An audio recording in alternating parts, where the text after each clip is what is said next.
In a bizarre and perverse mockery of our cult of celebrity, in death, JonBenet became America's greatest cover girl. Oh my God! Go back to the damn drawing board. I didn't do it.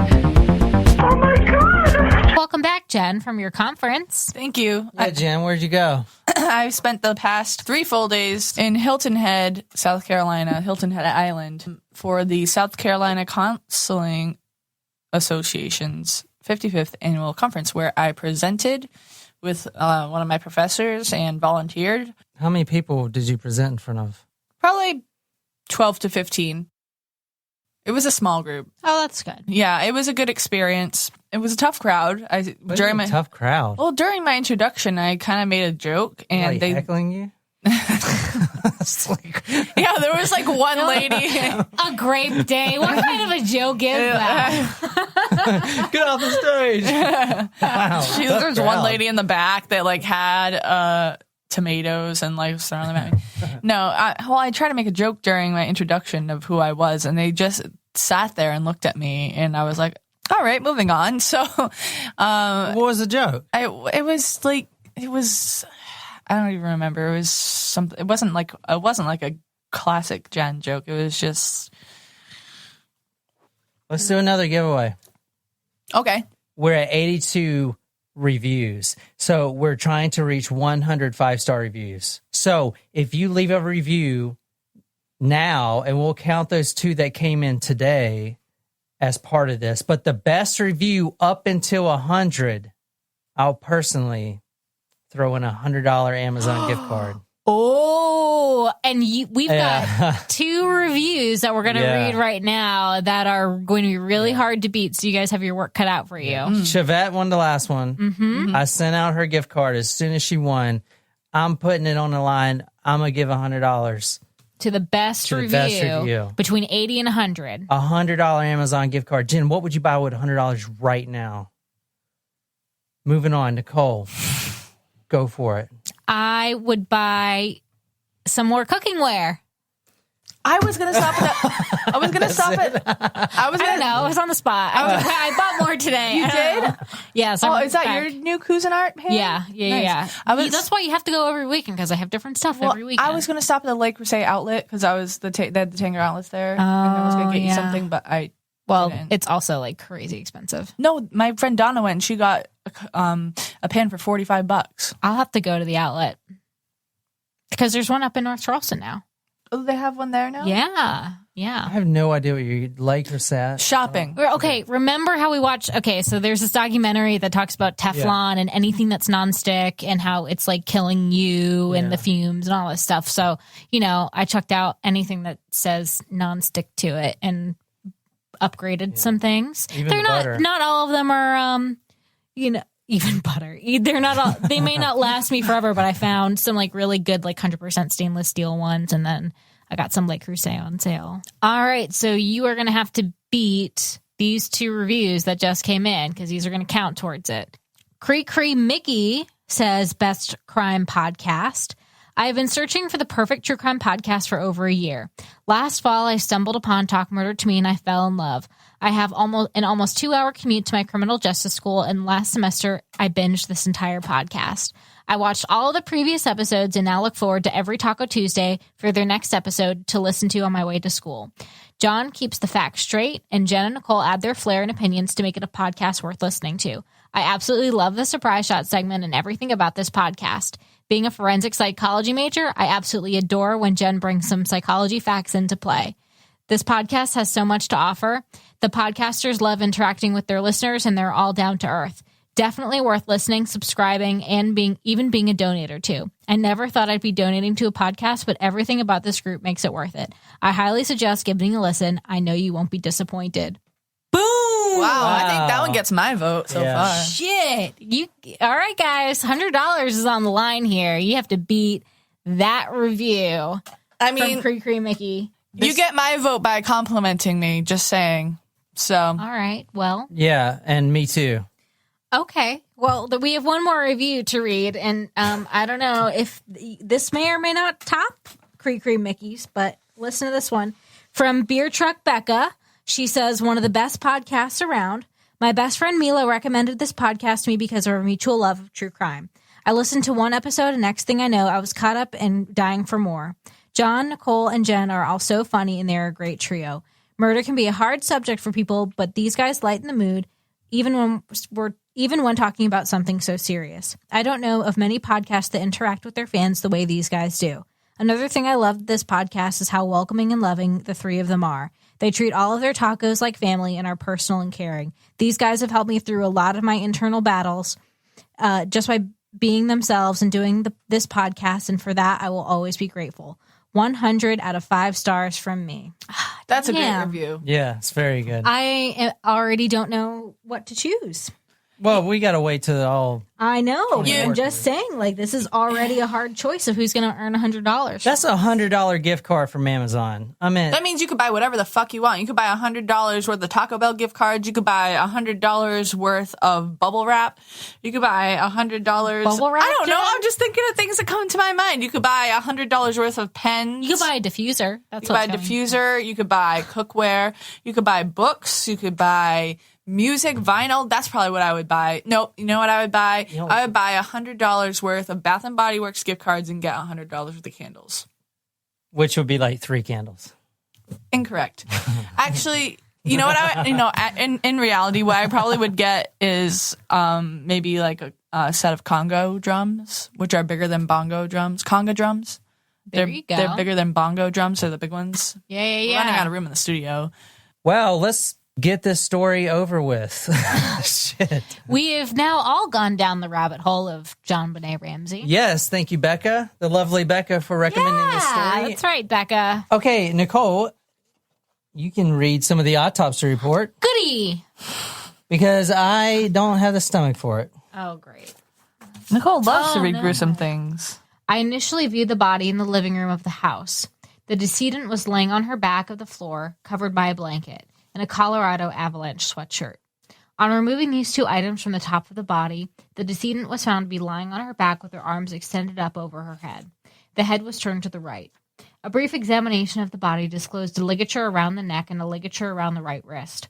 Also noted was a small area of abrasion or contusion below the right ear or on the lateral aspect of the right cheek. A prominent dried abrasion was present on the lower left neck. After examining the body, I left the residence at approximately 8:30 p.m. JonBenet was wearing long underwear over floral print panties, both of which were stained with urine. A red stain consistent with blood was also in the crotch of her panties. At the time, it was believed that the semen deposits were found in the panties on her and on her leg. This report later turned out to be erroneous. The actual autopsy took place on the coroner's lab in the basement of the Boulder Community Hospital. In addition to the observations he made at the house, Meyer noted tiny pectical hemorrhages on the eyelids. Further hemorrhaging appeared on either side of the ligature furrowed around the neck. Dried blood was found around the entrance to the vagina as well as hyperemia or gorged blood vessels, indicating possible trauma in the tissue around and just inside of the vagina. The hymen was not intact, and abrasions along the vaginal wall were visible. The fingernails were clipped for lab analysis. Okay, at first they thought semen was found, but then... But she was sexually assaulted. She was sexually assaulted. All right, here's one of the theories that the son did it, Burke, because it was almost like the fingers only. I don't think it was like penetration, but it was like inexperienced. Do you know what I'm saying? It was not a penis inserted into her, is what you're saying? Is that why there were cuts on the sidewalls of her vagina? Well, one of the theories was since she was such a bedwetter, Patsy would wipe her down with such force that it would cause that trauma, but no one fucking believes that. Not on the inside of her. No one believes that. You can't break your hymen by wiping too hard. Yeah, no one believes that. When he made an incision and pulled back the scalp, Meyer saw a large 7 by 4 inch area hemorrhage on the right side. Underneath was a larger skull fracture, approximately 8.5 inches long. A thin film of subarachnoid hemorrhage, that is, bleeding under the membrane covering the brain, overlay the entire right cerebral hemisphere. Underneath, the gray matter of the brain itself was bruised. The small intestine contained fragmented pieces of semi-digested fruit that Meyer believed might be pineapple. This detail became important in the investigation because neither John nor Patsy recalled JonBenet eating anything after they left the Whites. In fact, she fell asleep in the car and did not wake up when John carried her upstairs or when Patsy prepared her for bed. Yet the state of the pineapple in the intestines suggested that it was eaten that day or evening, and a bowl with cut pineapple was noted in the Ramsey's kitchen. The bowl was processed for prints, and Patsy and Burke's prints were found, but not JonBenet's. Police picked up this out as an inconsistency in Patsy's story. Patsy and John said that they were perplexed by the finding and had no explanation for it. I would expect guilty people would come up with some explanation. Her skull was completely cracked open. If you write a letter saying, we're going to decapitate this girl, what's the deal with the additional trauma? Well, it just doesn't make sense to leave a ransom note if the kid's dead to begin with. And plus, where was all the blood? Where was all the blood? Was True. it in the bedroom? It wasn't in the bedroom. So, like, if a lot of people think Patsy, JonBenet wet the bed and then Patsy flipped out and then, like, threw her against the bathtub and it cracked her skull. Okay, that sounds plausible. Well, where's the fucking blood? Shouldn't there be blood everywhere? I mean, you saw her skull.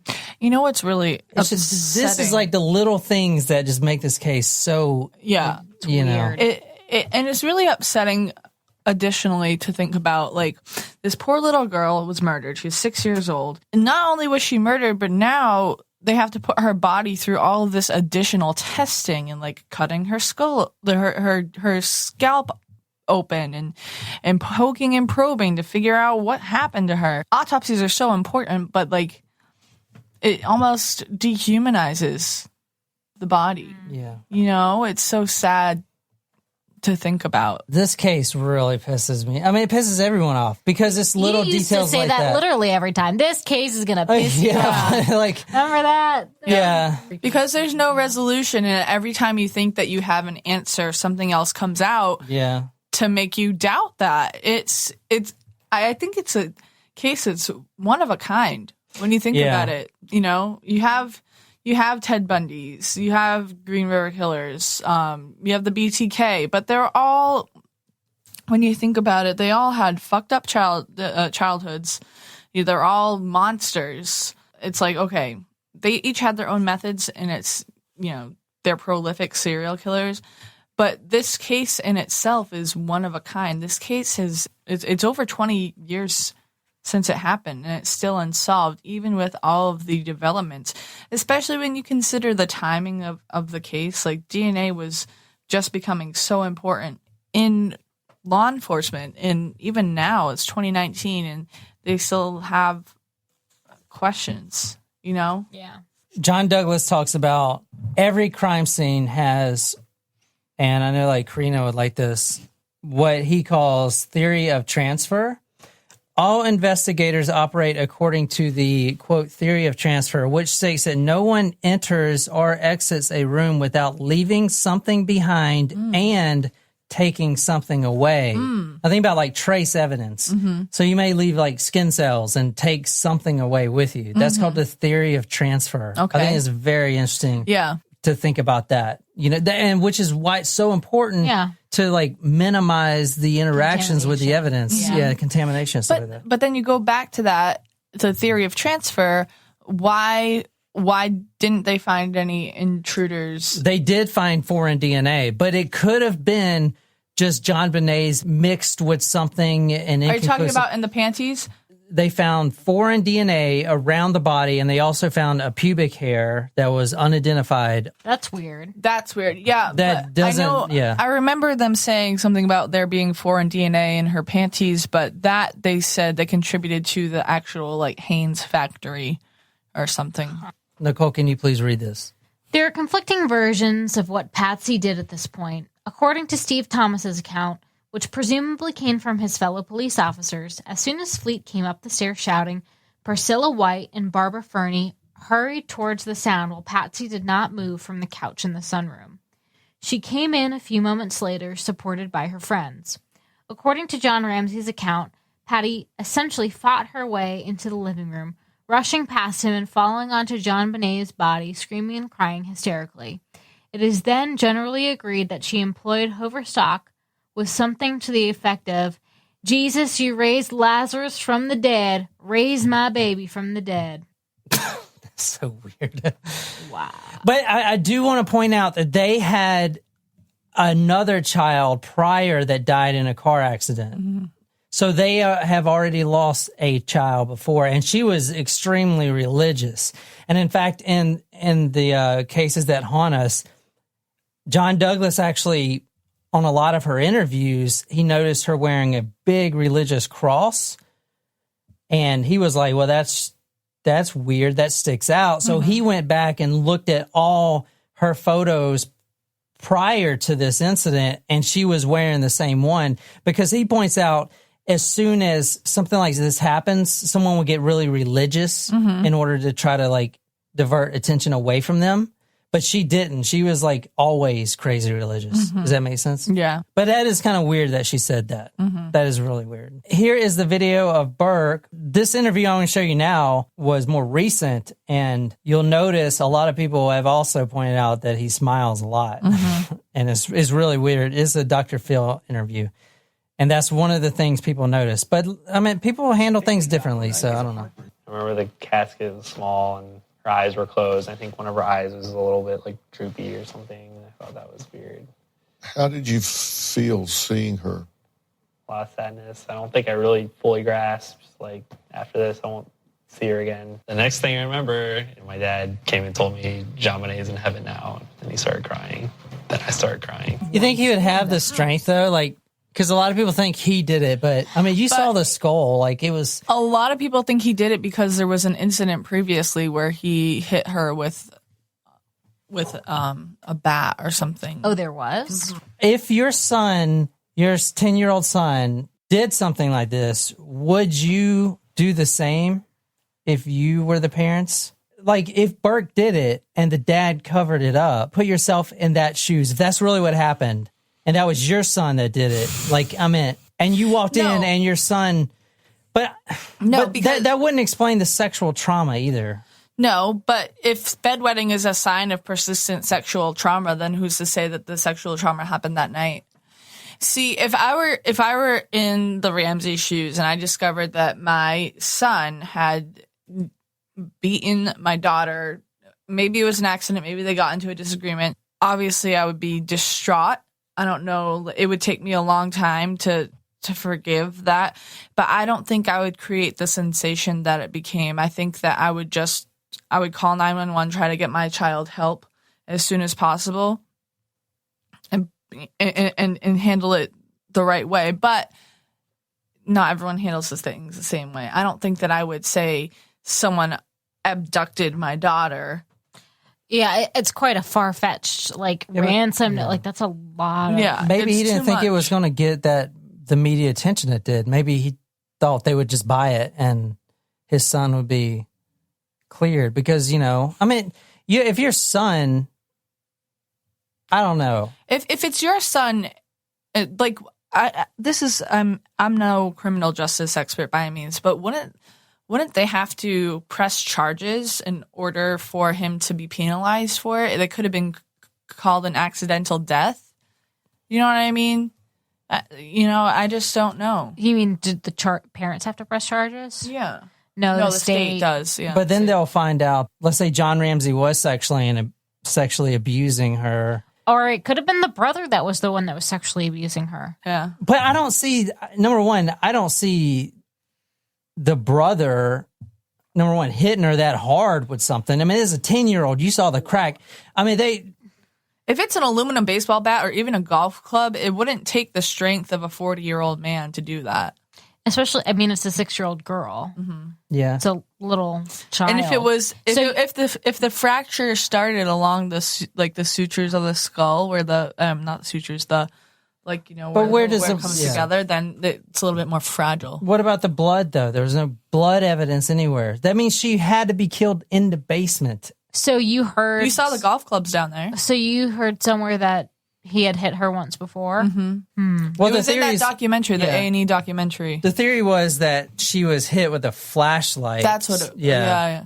So if that happened, he would want to make it look like an abduction because they're going to find out she was sexually abused and then be like, "What the fuck? Like, what is this all about?" But Patsy never wavered, always adamant about their innocence. Go back to the damn drawing board. I didn't do it. John Ramsey didn't do it, and we didn't have a clue of anybody who did do it. Outside the Ramseys' home, a constant crush of cameras. She said right there, they did the subtitles wrong. She said, we didn't have a clue. I don't know if that makes any. Do it, and we didn't have a clue. We didn't have a clue, not we don't have a clue. Yeah. Did you all catch that? Mm-hmm. So she said, we didn't have a clue. I don't know. That's weird, isn't it? We didn't have a clue who did it. We don't have a clue who did it. I don't know. It's weird. Just the past, past tense. It's that you still don't have a clue. Yeah, maybe we didn't have a clue. Maybe it was like a Freudian slip. Maybe, yeah. I don't know. This is what ifs. Here's John Douglas' scenarios. First scenario. Patsy accidentally kills JonBenet in a fit of anger. Why? Well, maybe Patsy was completely fed up with bedwetting. That makes sense. She smacked the little girl across the face. JonBenet lost her footing and maybe hit her head on something hard. In the same scenario, except the motive is a little deeper, JonBenet gets ornery and sassy and tells her moms she's tired of beauty pageants and doesn't want to do them anymore. Patsy gets hysterical because now she's living her own fantasies vicariously through JonBenet. Patsy snaps, strikes out at the child in a momentary loss of reason and control.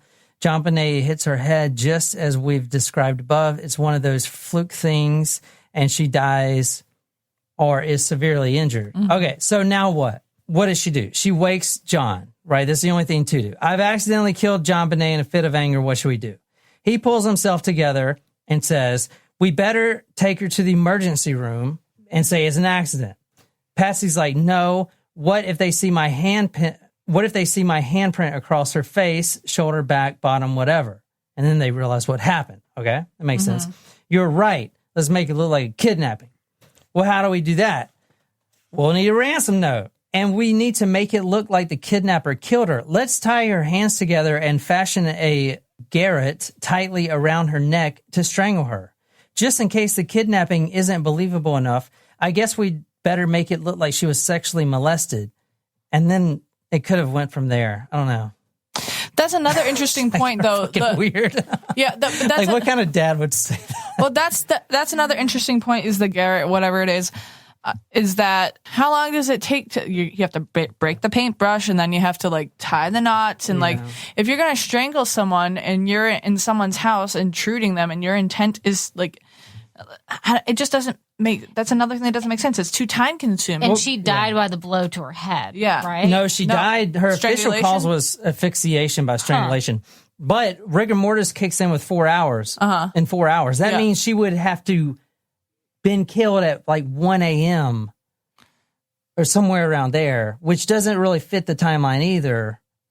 Yeah, which, you know what I'm saying? I do like that theory of Burke sneaking down for pineapple. That does. As we noted earlier, the coroner's report describes a 7 by 4 inch hemorrhage over the right and a half inch skull fracture over an 8 by 1 3/4 inch contusion on the brain itself. This is a severe blunt force trauma. It was estimated for me that a blow this hard could bring down a 300-pound man. And this was a 45-pound, 6-year-old girl. So if Patsy called the fatal blow, albeit accidentally, how did she do it? With her open hand, her fists? And he goes on saying that there's no evidence that they've ever even spanked their children. But then again, the bedwetting is a case for molestation in the home, which I didn't know until I read this book. But let's say Patsy did hit her that hard. Where did it happen? In the bedroom, in the bathroom, the kitchen, the wine cellar, in the basement? Well, where did the police find a lot of blood? Nowhere. Which is another thing. That means it's weird. Well, all right. So here's how it works. The reason there was no blood is because she died of strangulation. And they hit her just to make sure she was dead. If you get cut and you're dead, your heart's not pumping blood. You're not shooting blood everywhere because you're dead. But if you're not dead and you get hit and then you got a fracture, blood's pumping everywhere because your heart's pumping it out. You know, but she's already dead, which makes sense that she would be in the basement, which means that makes sense to the fact that someone came in. That's another thing, another twist. It's like fucking, you get one thing that looks good and then it just twists around.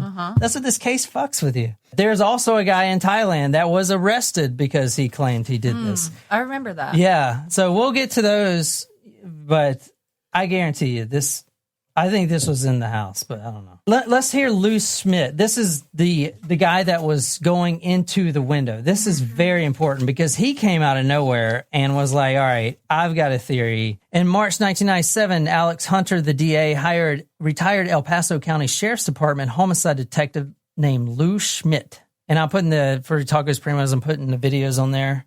You can see him doing his thing. He is a brilliant investigator. You're talking about a 90% clearance rate on more than 200 homicides. This guy knows his shit, okay?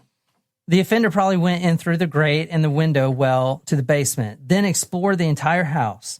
He used Patsy's pad and pen to write the ransom note. Then before the family returned home, he hid and waited for them. Once he was convinced they were all asleep, he went to JonBenet's bedroom and immobilized her with a stun gun. Those are the marks that were on her neck, with a stun gun. But I also want to point out that I found in a forum that there's those two little marks that I showed you from a stun gun. They also put a train track up to it, and it lined it up exactly with those marks too. You mean like the kid train tracks? Yeah, like the train, the train tracks. Mm-hmm. But he says he investigated all these incidents with stun guns, and he actually knows the exact model that the perpetrator used, which those marks are very suspect. Yes. Like those are legit, which is another thing that makes you, what dad is going to stun gun his own daughter? I mean, it's possible, but they didn't find any stun guns in the house. He taped over her mouth with duct tape he had brought in with him and carried her unconscious down to the basement where he could remove her from the house without disturbing the parents on the third floor. He found Patsy's paint box and broke off the paint handle to fashion into a garret with the cord he brought. As he choked the child as part of his erotic fantasy, he simultaneously penetrated her with his fingers. The unidentified DNA under JonBenet's nails and in her underpants, and the unidentified pubic hair and unidentified palm print on the door, a high-tech brand boot print on the floor, and a scuff mark on the wall below the window all came from the unsub. The fingernail deposits occurred when JonBenet awakened and tried to fight him off. That was when he panicked and struck her hard in the head, possibly with a flashlight. Believing he killed her, he left the body and escaped from the house, taking with him the articles he brought in, the cord, the duct tape, and the stun gun. Now, here's the crazy thing. Smith also had an interesting alternative theory to the $118,000 figure. If the intruder was planning to flee to Mexico at the exchange rate in effect at the time, $118,000 would have yielded 1 million pesos. Isn't that crazy that he thought of that? But I don't see that. His theory took shape when studying photographs of JonBenet's body. He noticed two sets of small red welts on her skin. Each set was the same with the two marks in the same relationship to each other. He thought it highly unlikely that two such regular marks could be coincidental. And in fact, the actual stun gun was an Air Taser brand. The stun gun was used for two possible intentions: to torture her for sexual pleasure or to immobilize her. I think immobilization is probably the way. But, I mean, who knows? Who has their hands on a taser, though? I mean, you can buy tasers. A police officer. Yeah. I mean, you can buy tasers, though.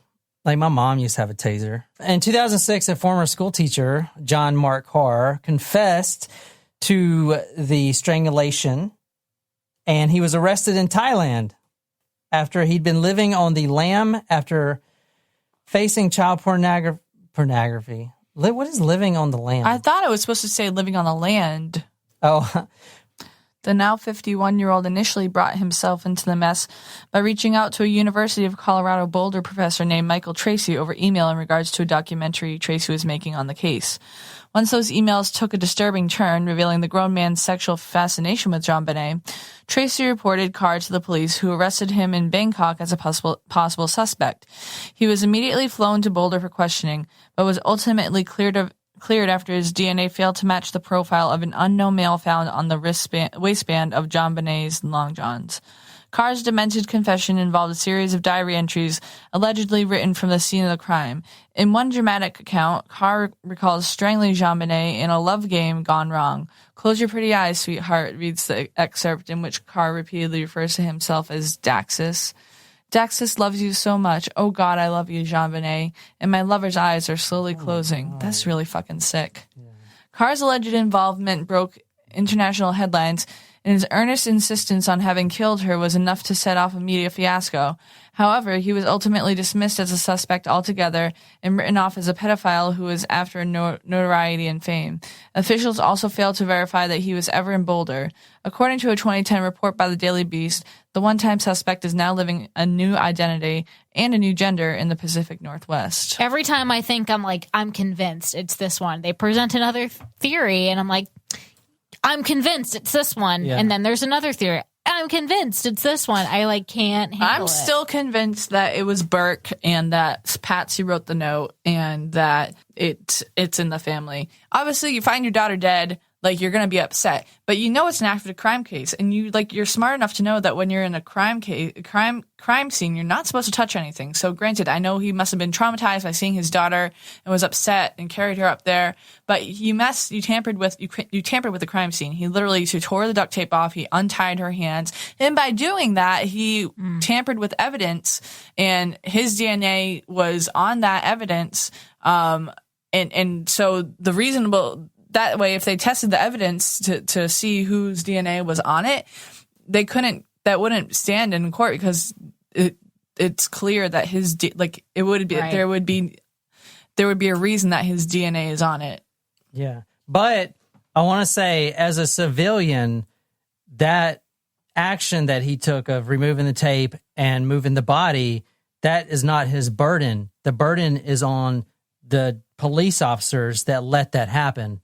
A civilian, if you see your daughter dead or your friend, if I see one of you guys dead, I'm not going to be like, oh, crime scene, everyone get back. No, I'm going to run over there and see if you can resuscitate. Exactly. So I don't think the burden should be on him. It should have been on, we beat up that detective enough last time.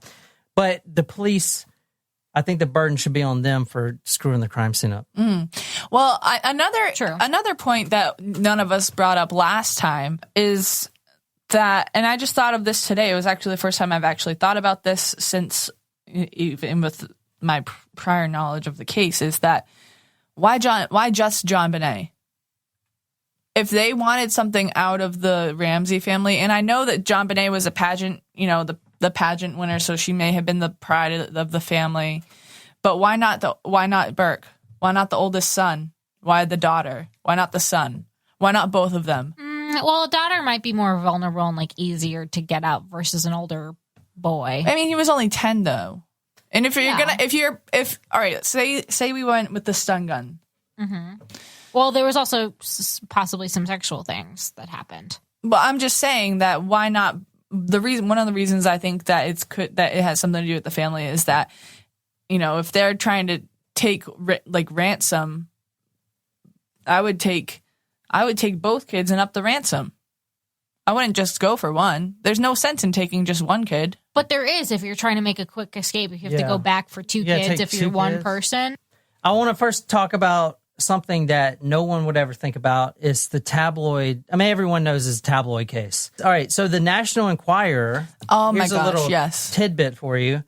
It's the newspaper that no one reads, yet it's the most widely read newspaper in the world. Yeah. Does that make sense? No one wants to admit they read it. Now, the reason the tabloids are great for a case like this is because there was a stalemate between the police and the Ramsey family, and the only ones that were getting leads, because sure as hell the police weren't, were the tabloids.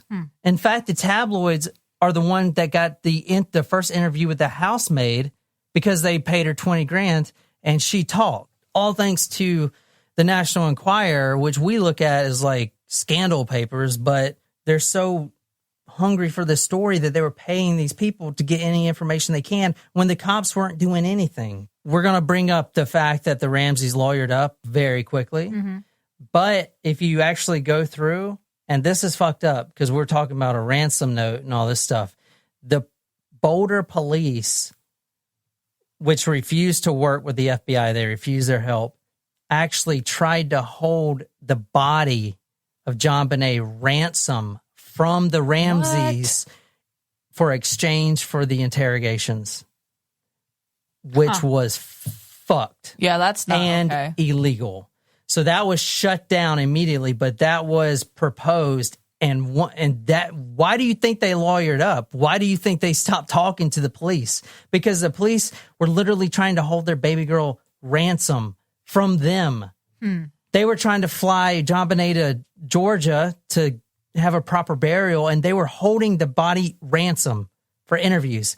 Fuck that. That's bullshit. Yeah, and it it's is. illegal. Although I will say too, like when they were talking about them trying to interview, the Ramseys they refused to let Burke be interviewed, and two, Well, he's a kid.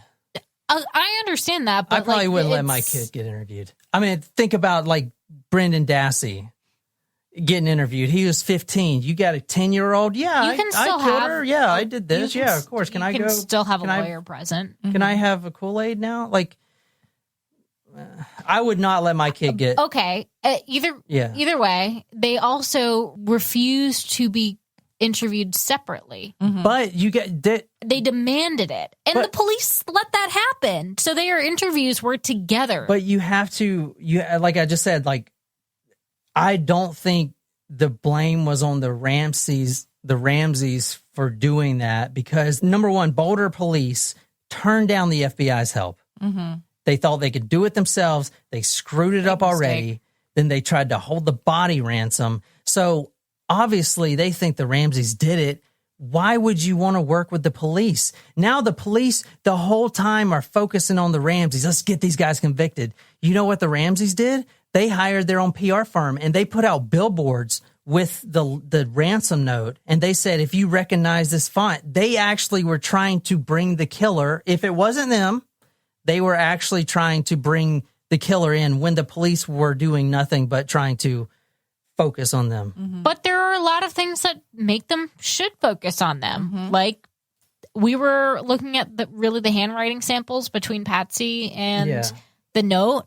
They look exactly the same. But there's a way to go about it, not just the way they went about it was like, just blah, blah, blah, blah, blah. We're going to hold your body ransom. They Like, screwed it up. Yeah, sure. it definitely could have been handled better, and unfortunately, that probably had an effect on the reason. It's probably one of the reasons we still don't know what happened today, because it was handled so poorly.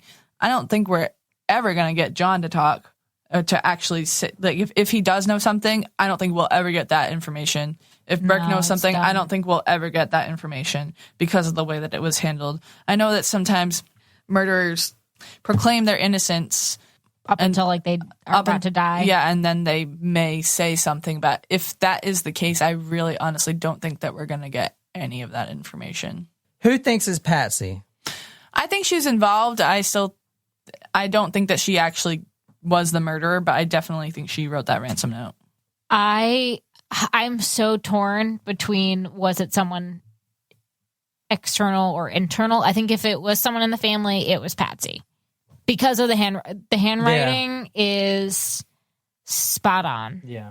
I do want to say, guys, this Tuesday, after we put out the next Taco Tuesday episode, which is a different case, is a very compelling case. You're definitely going to want to hear that case on next Tuesday. The hint is a Mean Girl. I'm diving really deep into it. But for our Taco Supremos, we're doing a fireside chat about the JonBenet Ramsey case, and we're going to take all your questions. We're going to figure this. We're not going to figure it out, but we're going to come to a consensus of how many Supremos think it was Patsy, how many Supremos think it was an intruder, this, that, and the other. I still think it was Burke. Patsy has some stressors in her life. They're about to go on this big vacation. It's Christmas. I mean, this is no offense to any rich people out there, but if you want to call this stressors, I don't know. And she's about to turn 40. Big stressors. There's a couple of details that will definitely paint Patsy as the main suspect. Number one, and this is what the police screwed up because they didn't actually collect the evidence right, because John actually ripped the duct tape off, but that duct tape actually was placed on JonBenet from what the forensic investigators claim after her death, which makes no sense. If I put duct tape on your mouth, you're going to do everything to try to scream, including try to stick your tongue out to try to, there was no indentions of a tongue or any stretches of the duct tape, which means most likely it was put on after death, which means if you're trying to hold someone ransom, you put taped them duct from tape on. that's probably one of the first things you do. So Exactly. They don't make a noise. If someone's already dead, why put duct tape on them? I mean, what's the point? So they think that the duct tape was put on posthumously. Another point, and one of the most important things that implemented her, she did not change clothes from the night before. They had a huge Christmas party. This is Christmas. The next day, December 26th, she was wearing the exact same clothes. So the Ramseys got home around 9:30. Right. She goes to bed, apparently, wearing the same clothes, same makeup, same everything. It's kind of weird.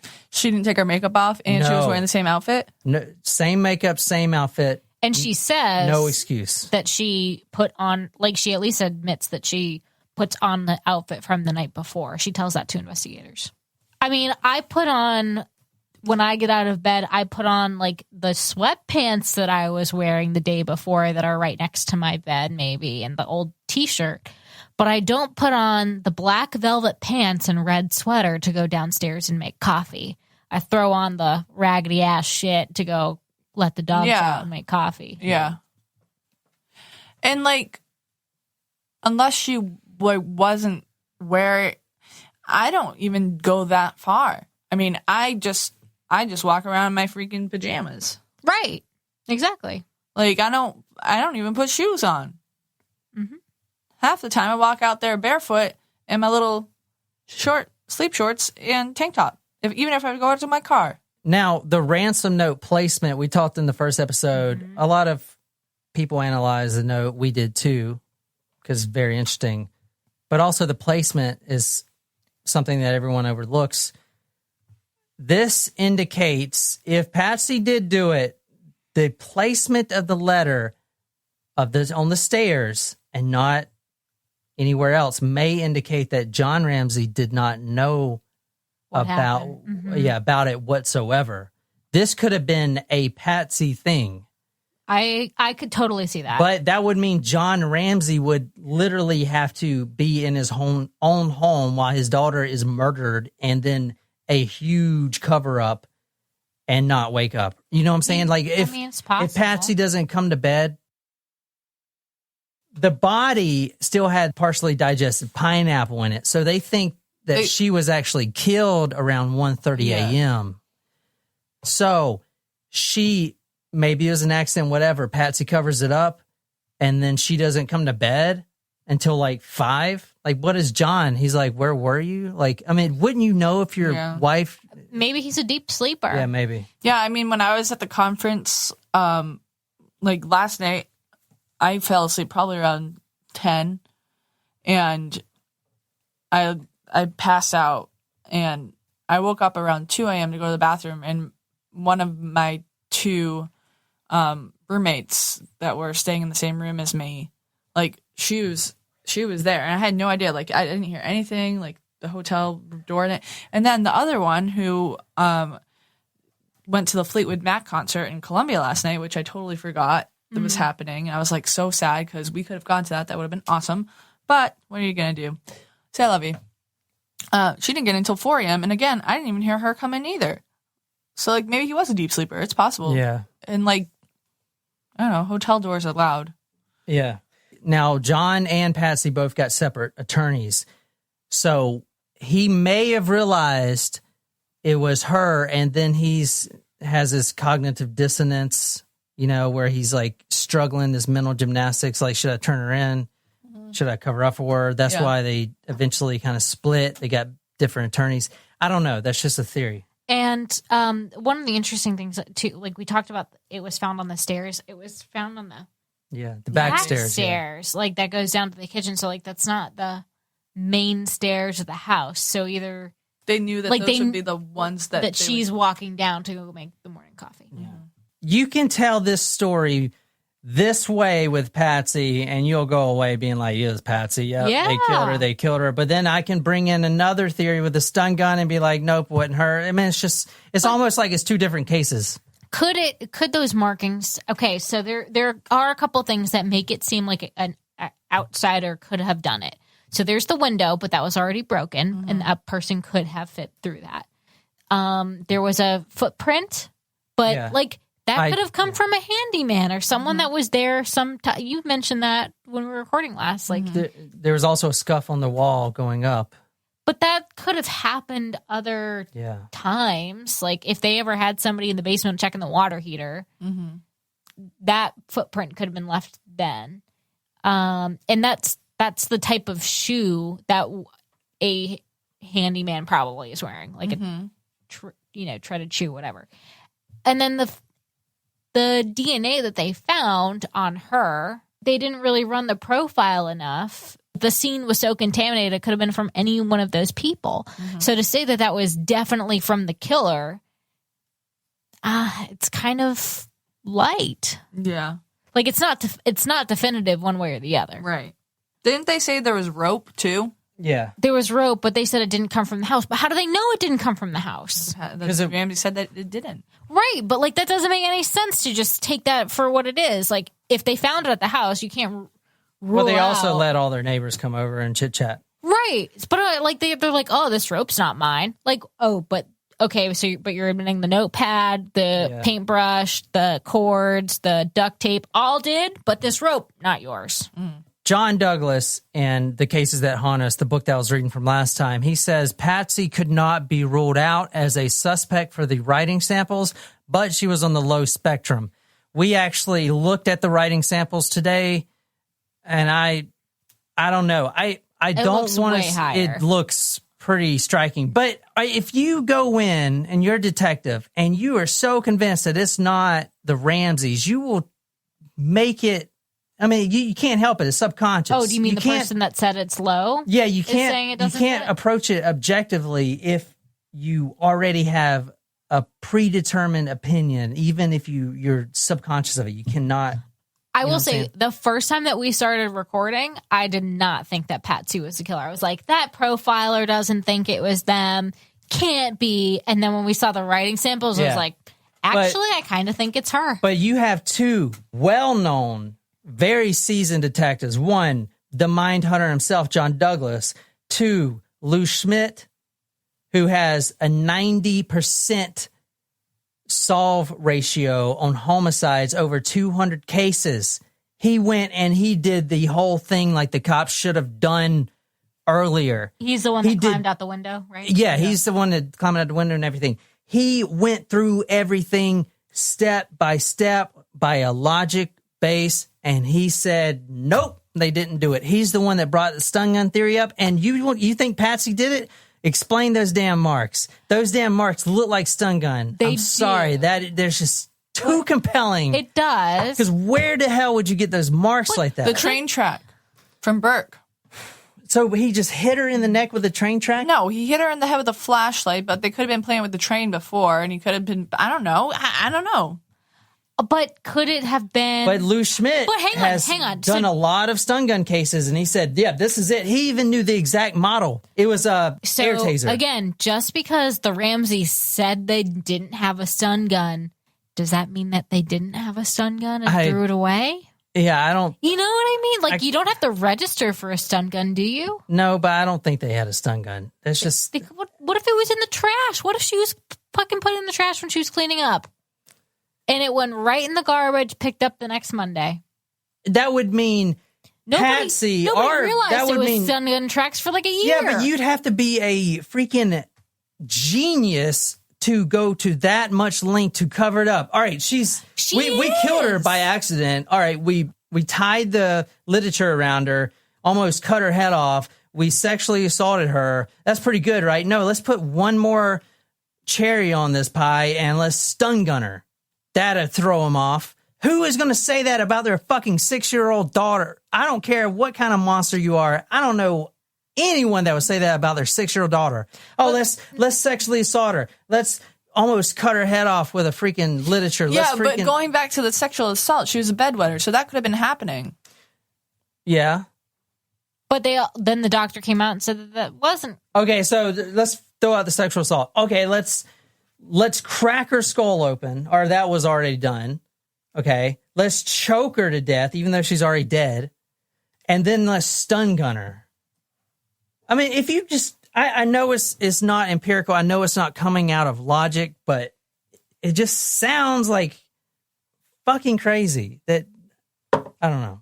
So how did she eat the pineapple? There was 2 fingerprints on the bowl. Now you got to understand, I don't know what evidence they're trying to find. This is the Ramsey's house. Their fingerprints are damn near everywhere. I'm surprised that the whole family wasn't on that bowl. I mean, you go in the kitchen, I guarantee you there's 3,000 fingerprints of mine because I hardly ever use soap. I just use hot water. And the sprayer. But there were no other fingerprints on that bowl. Just Patsy's and Burke's. Just Patsy's and Burke's. That was it. But, okay, so if, according to their timeline, if they went to bed and someone, so it would have had to have been someone that unless this little girl gets up in the middle of the night and makes her own food. Maybe she started choking on the pineapple, fell and hit her head. No. I don't know, Jen. Her skull. Well, wouldn't it show that she choked? Yeah. Guys, if you're on the forum, I put a link to the pictures, but if you saw the skull, I mean, you'd have to fall off out of a damn skyscraper to crack your skull like that. We're talking the staircase type. I mean, you got to freaking fall like 100 miles an hour. I mean, her skull was literally cracked in half. Yeah. Well, you're also, I mean, she's also a child, so it's not going to take as much. Mm-hmm. So, all right. But hang on, let's flesh out this pineapple thing. So, if they go to bed, the family goes to bed. She's asleep when they take her home. They put her in bed.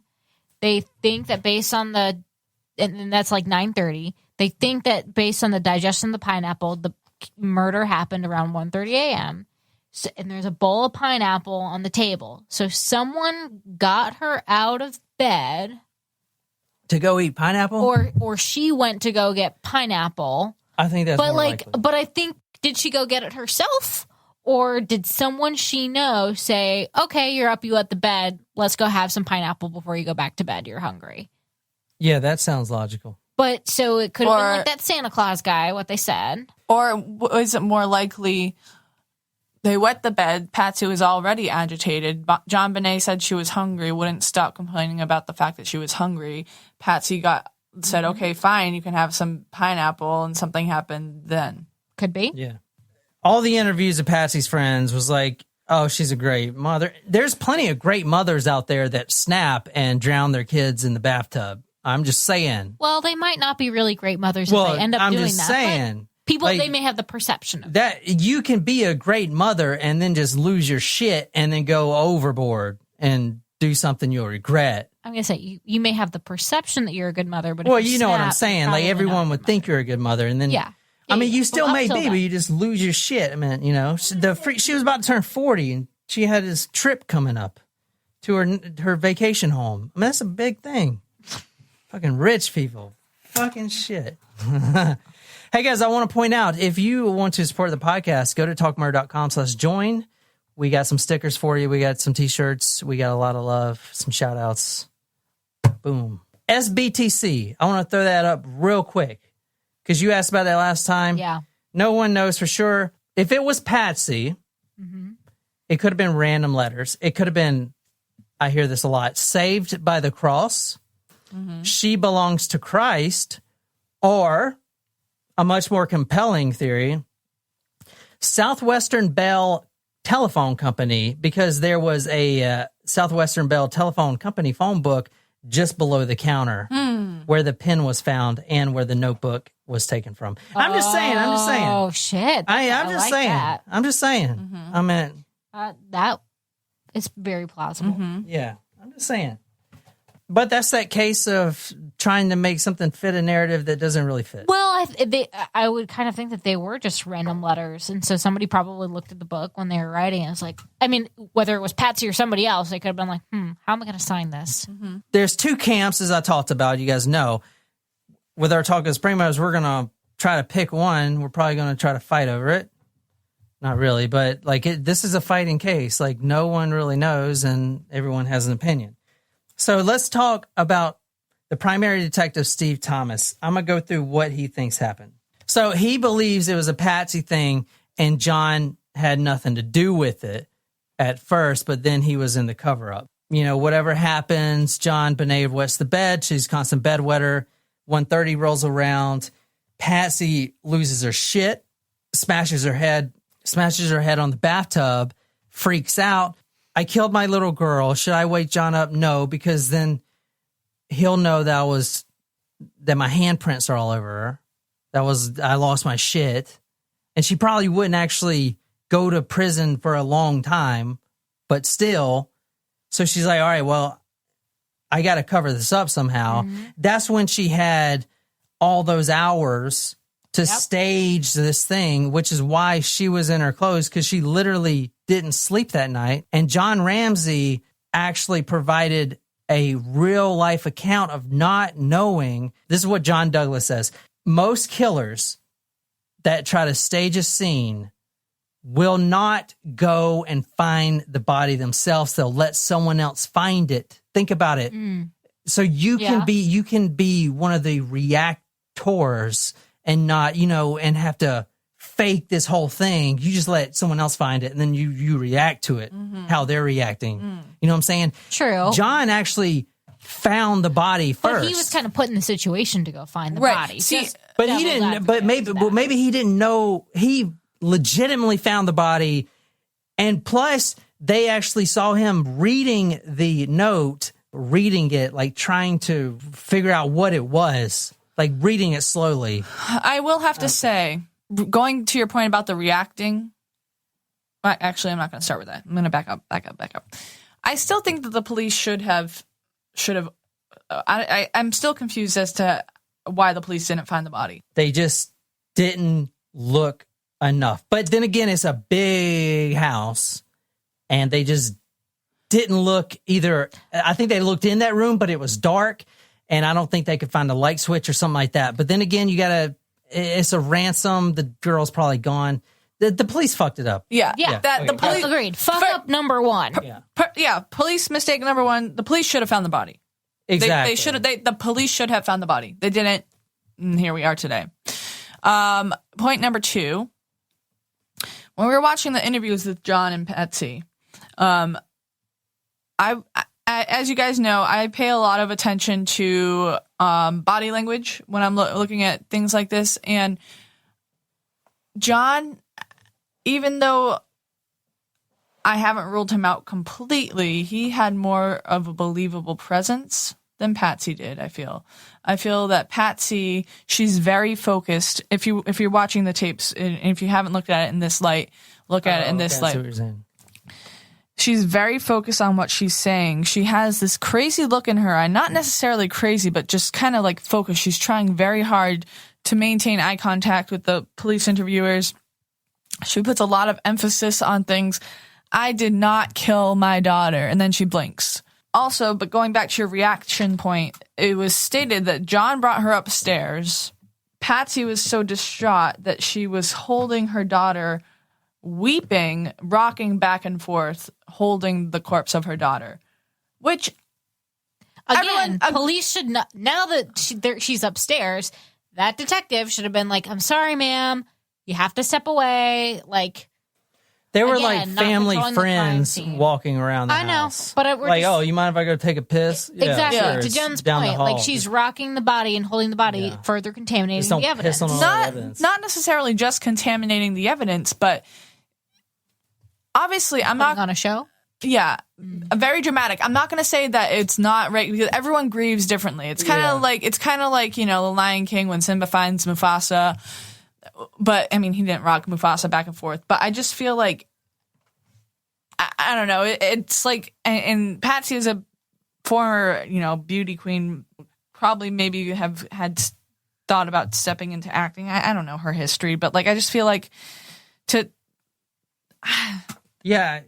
She and the whole It's theatrical. Jesus, you raised what was it? Lazarus from the dead, raised my baby. very theatrical. I don't know, because like people do grieve differently. People react differently. Honestly, if that happened to me, I would be like John, just like not talking, reserved. I don't show emotion for anything. Like I could lose a best friend and I won't show any emotion. Yeah, man. Have you ever seen me show any emotion? Like I will grieve in private. Yeah, I mean, but your experience is different. I mean, everyone has a different experience. Like you went to war, like you know. I don't even know how I grieve because I've lost grandparents. I've been fortunate enough to not have lost a friend or anyone like, my age that I was close with.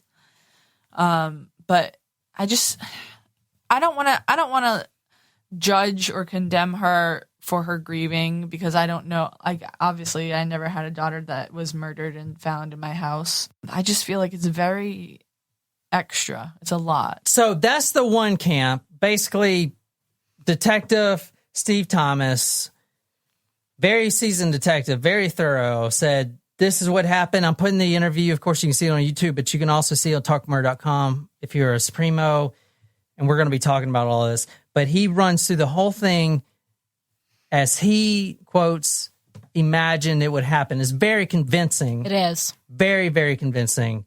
And it's hard to be like, no, that didn't happen. But then you have Lou Schmidt, who has another story. He said possibly one or two people were in the house that were not supposed to be there. The Ramseys were actually at a friend's house. They didn't get back to 9:30 that night. That meant the note was already written because the killer or killers were already inside the house. They had already written the note. Now, they were hiding out. The killer uses a stun gun, goes up to JonBenet's room, tases her with a stun gun, brings her downstairs, tries to put her in that suitcase that you guys saw right there while she was still alive, which means she wasn't killed upstairs. Try to fit her in a suitcase. Maybe she didn't fit. Maybe he couldn't get the suitcase out the window. So instead, he decided, all right, my plan is fouled. I'm just going to Kill her now. do the thing now. And that's what he did he had about 45 minutes of, what happened down in the basement. And then he fled, taking the stun gun with him. That's a very convincing theory. Yeah, that also goes with the high-tech boot print that was found right outside the window, also with a scuff mark. Also, the very compelling marks on the neck that I just cannot get out of my mind. I cannot see the parents of a deceased child tasing their own son just fucking because. But who knows? But why bother? Why bother what? Stealing a girl? No. Why bother?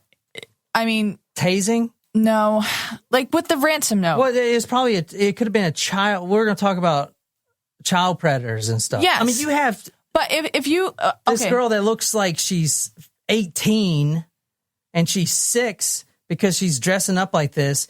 A lot of people probably want her. There's people at the pageants that are probably dreaming of it. Yeah, it's disgusting, but I understand that. But you have a ransom note that says you're demanding $118,000.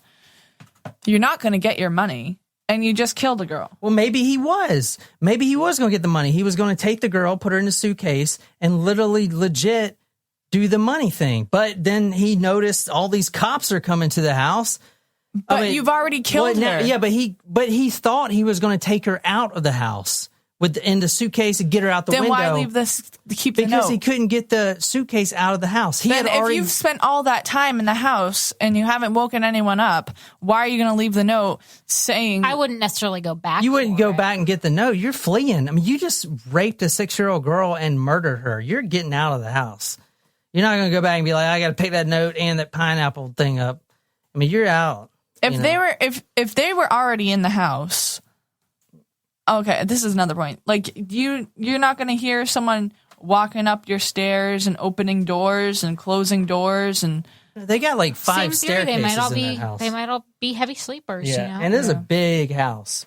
I mean, and especially if they're all the way on the second floor and now they're in the basement. You ain't gonna hear that. I don't know. That's why this is so hard.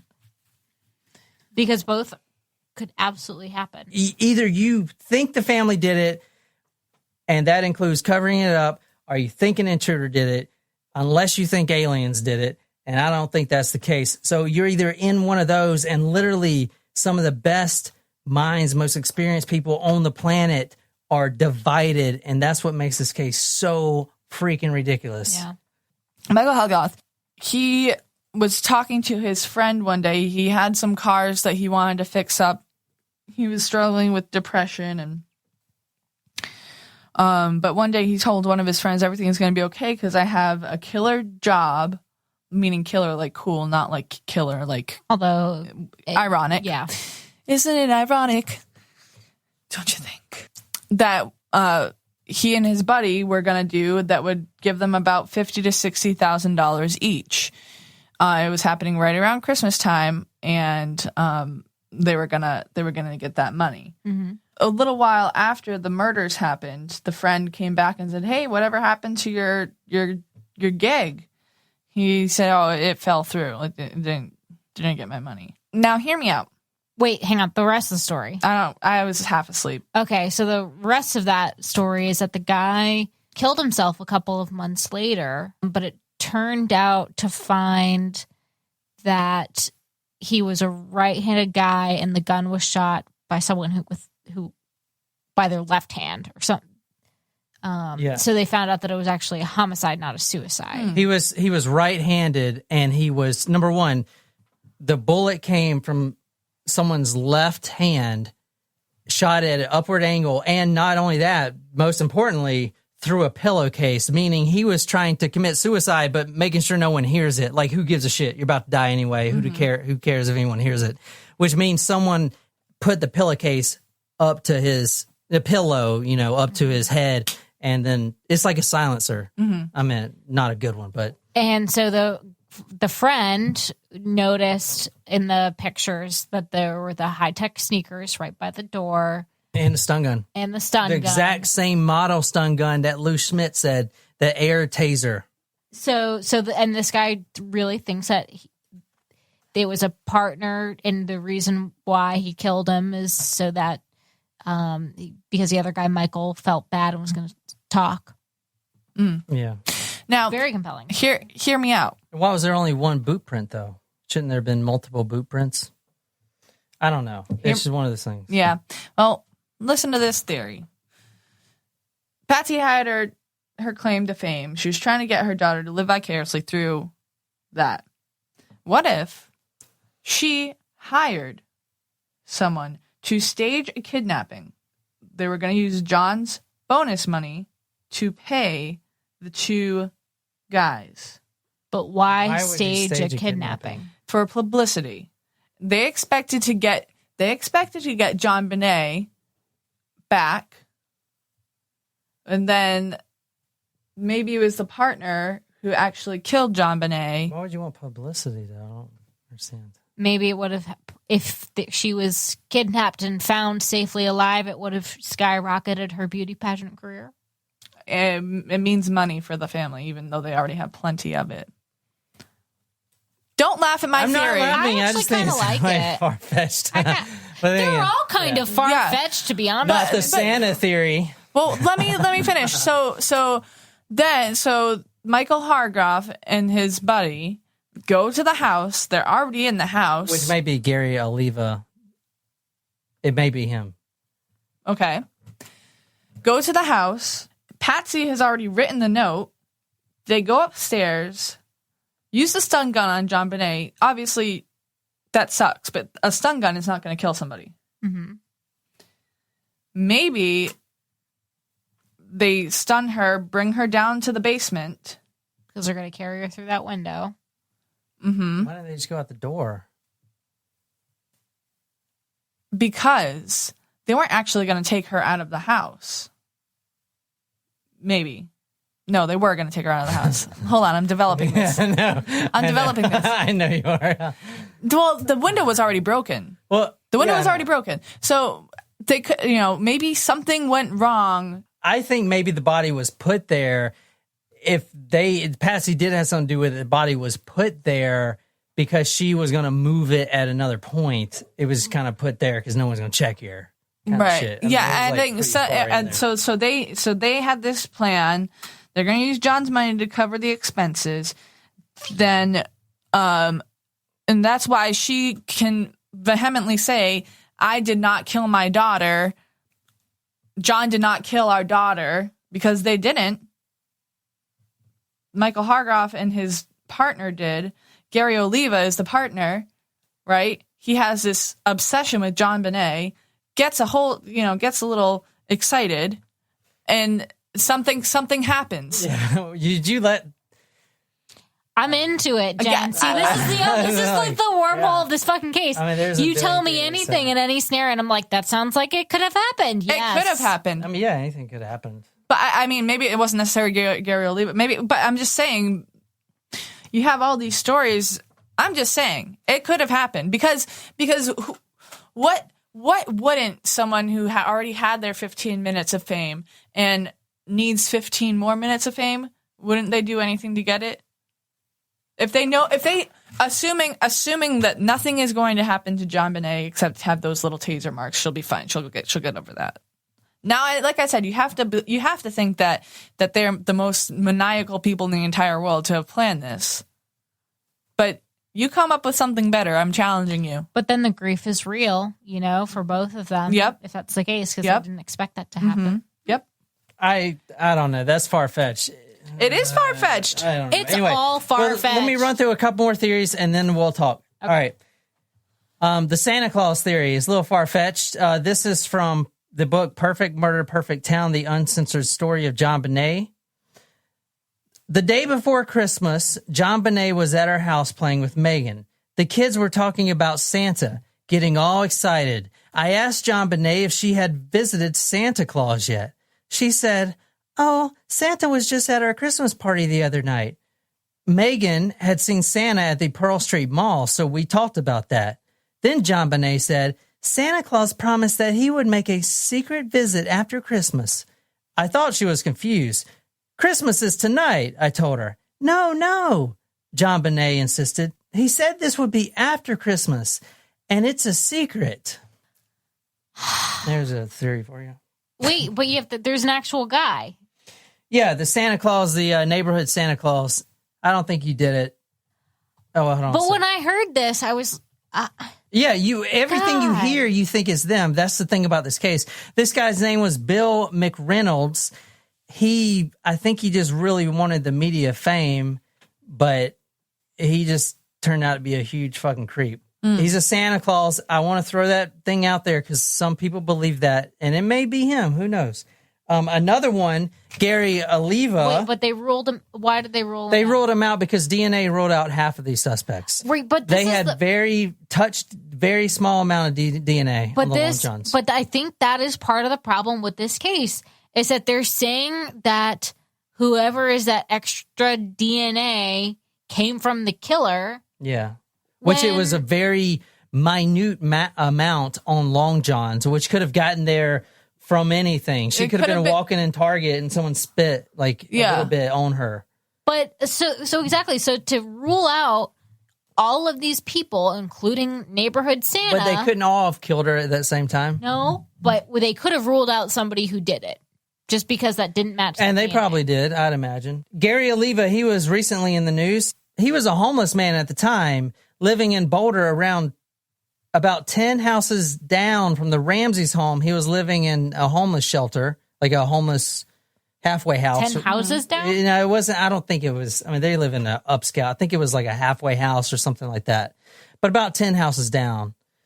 That's what it said. Seems awfully close. He was homeless at the time. He could have been that other person that Jen was talking about in that or the soul money-making scheme. They did arrest him.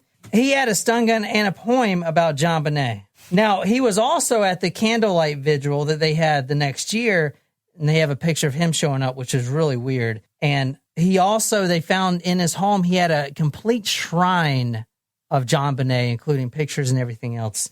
And he was a child molester on top of that. He had a history of child molestation. But did he know who JonBenet was before JonBenet was murdered? That's the thing. For some reason, I don't know what is wrong with the psychology of some people, but this happens all the time.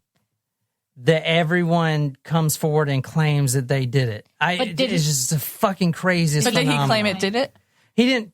No, he didn't claim he did it, but half the other people did. Like the Santa Claus, he was kind of, oh, I'm not saying I didn't do it kind of shit. Like, you know what I'm saying? They don't actually, they want the media attention. And it's almost, I don't know. It's Yeah, that's weird. weird. Well, for in this case, he could have just seen JonBenet from all the news and became obsessed with her after the fact. The other guy that came out that he does an actual interview with Investigation Discovery on their JonBenet series, John Mark Carr, the guy that was arrested in Bangkok, Thailand, and brought back to the States. He was going by the name Daxus. He was a former child teacher and child molester that was married to a 13-year-old. And In Thailand? He was a pedophile. He's just a character. I don't think he did it. He claims he was there on the interview that he just recently did. He claims he was there, but he didn't kill her. She died accidentally, and he won't release the person that did it. So there was two people.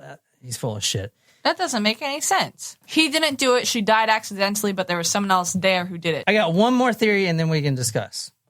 Okay, this is what I think happened. JonBenet Ramsey was a 6-year-old girl from Boulder, Colorado, who was found murdered in the basement of her family home in 1996.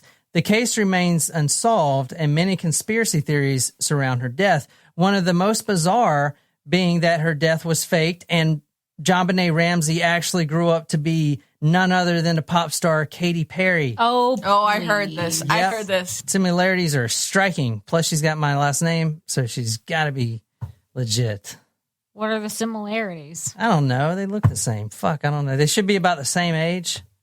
It's not, obviously. Oh God. Okay, so seriously, what do you think happened? I don't fucking know. She's Shit. really believing this Katy Perry thing. Yeah, might as well. I might as well, because I read the John Douglas account. I read the Detective Steve Thomas. It's like, it literally could have gone either way. I don't know. I think Patsy wrote the note. Because the similarities of her handwriting are very similar, but that may just be a case of me trying to force that narrative into what I already believe. I don't know. But the similarities are very striking. I don't think John Ramsey knew about it. I think Patsy flipped her shit because JonBenet was a bedwetter. And I think she was having these stressors in life. Like she's turning 40 and all this stuff. Rich people problems, right? And she flipped her shit. She went a little too far. She probably killed her daughter by accident. And instead of facing the consequences of her actions, I think she staged the whole thing. She certainly had all night to do it. And she damn sure didn't change her clothes. Mm-hmm. Now, I can't explain the stun gun theory. I can't explain the boot outside the window. The writing, to me, it does it for me. It's too similar. And there were a lot of opinions, Yeah. even though in the one book it said it was a low match. Yeah. There were several other professionals who said that it was their opinion. Exactly. That it Well, wasn't. John Douglas said it was a low match, but I'm telling you, if you think that someone is innocent, you will subconsciously force any narrative into your mind to make that happen. But when she would, I'll go to Talk Mercy, the ransom note, but like the C, for example, the letter C is almost like a less than sign, in math, like And the S's. less than sign. Yeah, it's like, who And the points the O's. C's like that? The O's, You know? too. They had the same. Very distinctive. They had the same. Yeah. Pen And time. the Q's are like 8s, which we all write our 8s with, we do one circle and then we do another circle. No. Shit. That's how I learned it in It's like it's an up and down infinity sign. What do you think happened, Jen? Obviously I have my own theory about what happened. I just put together now. That's Is that what you're going with? It's a good theory, Jen. Who knows? That's my second. That's my second choice. My first choice, I'm still going with Burke because he had that mean streak. I'm going with Burke. You can do anything with a mag flashlight. I feel like we're playing Clue right now. It was Burke with the flashlight in the bedroom. Oh my god! Here's I think they're remaking Clue. Oh my gosh, I loved Clue. I've never seen the original. The movie is so fun. For some reason, maybe they mess up my paperwork, or I don't know, get me mixed up in the system, and I end up at the pearly gates, and What? who's there, St. Joseph, whoever's at a pearly gates, St. Peter, he's like, you can ask me anything you want. I'll be like, who the shit killed JonBenet Ramsey? That would be the one question I want to know. Why don't you ask her yourself? She's probably up there, poor little girl. Yeah, let's not forget she's 6 years old. But yeah, I think it was Burke and Patsy wrote the note and covered it up. Yeah. But do you think the dad knew? I don't think he knew I don't think he was there when it happened. He very well could have been involved in the cover up. Yeah. I don't think that he killed his daughter. Yeah. And plus I want to point out the Garrett.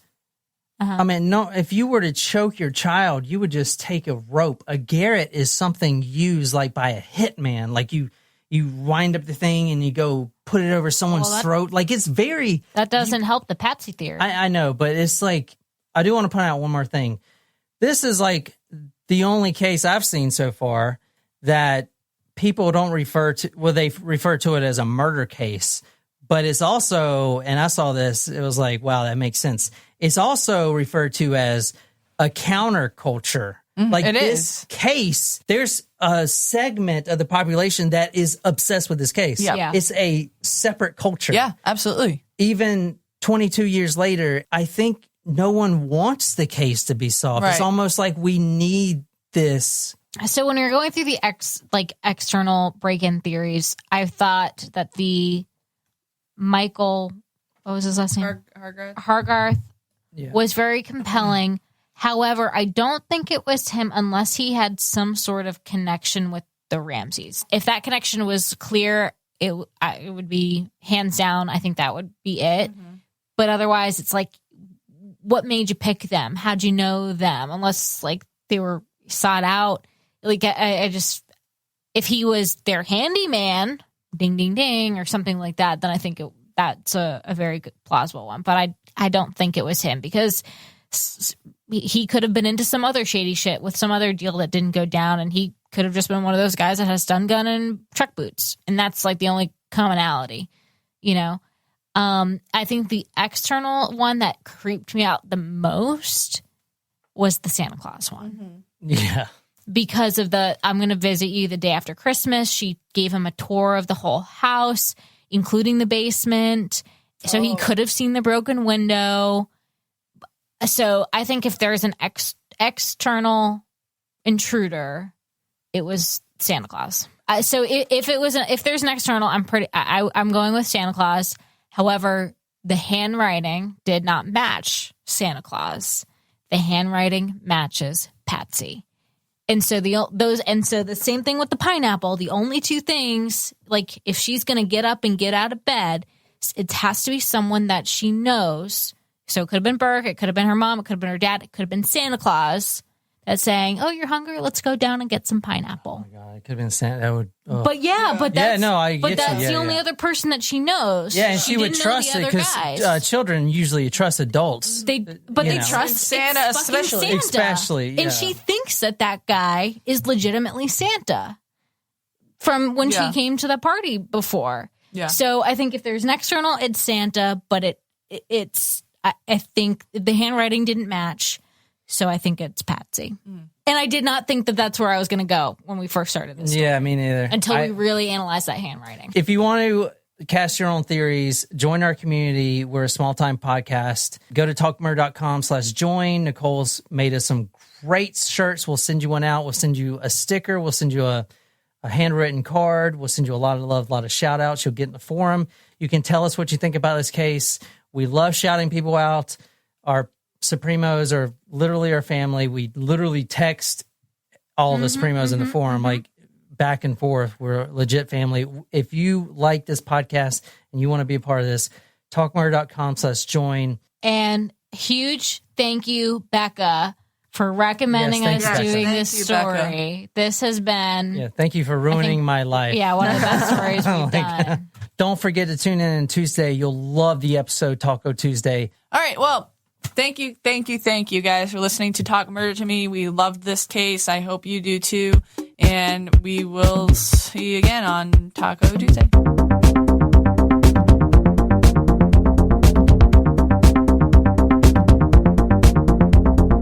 I got new slippers, Jen. Don't they look so cute?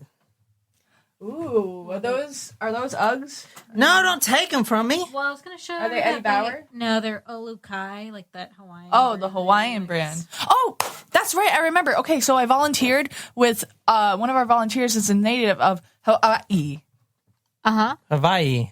and that's how you say it. Hawaii, like something like With a little bit of a V? yes. It's God. not. Damn it, my grandmother was right all these years. It was not. It's not Hawaii. It's Hawaii. No, but not Vi. Like not you don't. Hawaii. Yeah, Hawaii. Hawaii. Yeah. Hawaii. So and Oh there's my gosh. Grandma Blanche is Blanche. pumping her fist right now. Blanche. She We loves love it. Blanche. What In are y'all Maui. talking about? I have no We're talking idea. about Hawaii. I asked you how your conference was. How did we get? She met someone Because from who Hawaii. was okay. volunteering with us. At one point, I was talking about icebreakers and how normally, I was talking I about. love that gum. Icebreakers gum. Is that what you're talking about? No, it's not.